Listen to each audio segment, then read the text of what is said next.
That's the big chicken.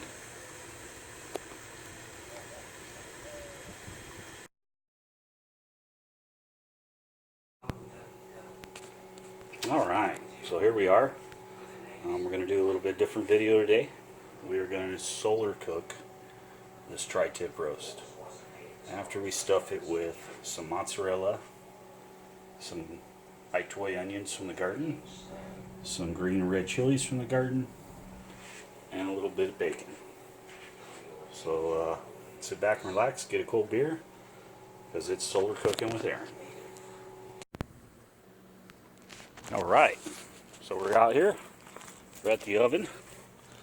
It's at just under 350.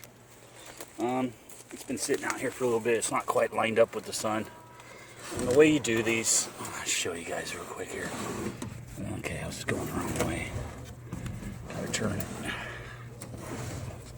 Let's get behind it. It'll be easier to see that way. There we go. That's about right.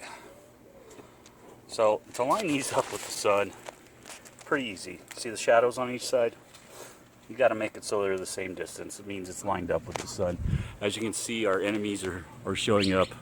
It's 110 out today, and here come clouds, as usual. Oh well, we'll see what happens.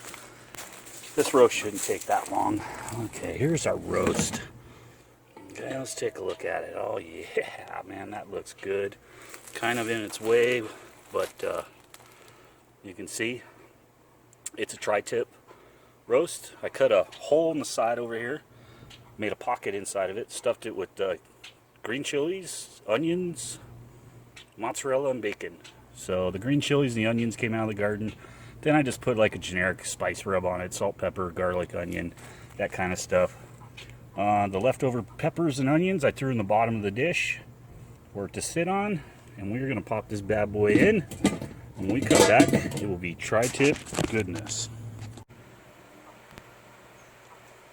Hey, we're back.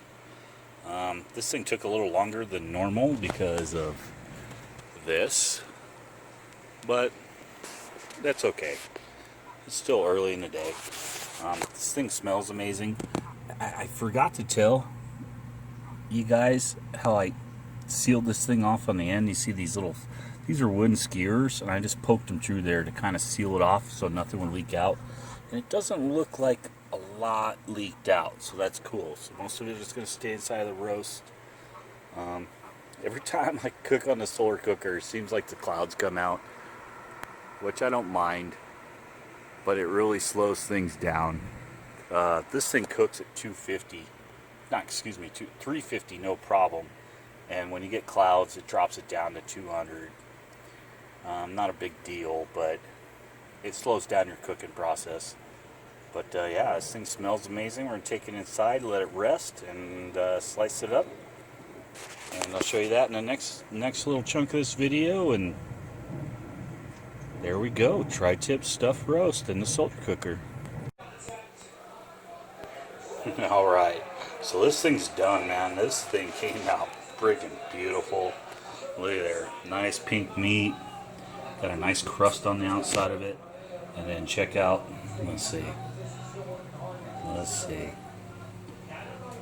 Check out, look at there.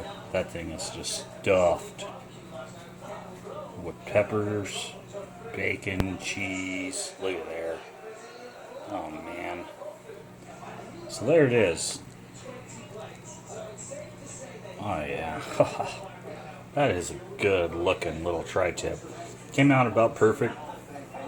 Clouds tried to screw us over, but man, this is a good little solar cooked tri-tip. Here's all the little peppers and onions and stuff that were in the bottom. Honest to God, I think I'm going to make Italian beef tomorrow just because that would be the perfect topping for them. And there you guys have it. Stuffed tri-tip on the solar oven. Booyah!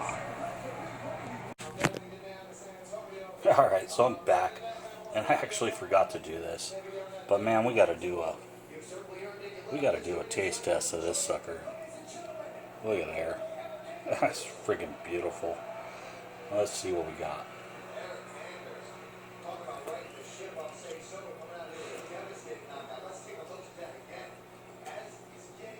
Uh-huh. Well, that thing. Oh, sorry, I pushed a button. It's okay, because I was chewing. I'm not talking, so. That stuff is good, man. That is a good cut of meat. Oh, yeah. All right. Get out and cook. You don't have to live out of your backyard on your garden, but you can use your garden to enhance your food. And this is a prime example of it. Man, this is good. See y'all later.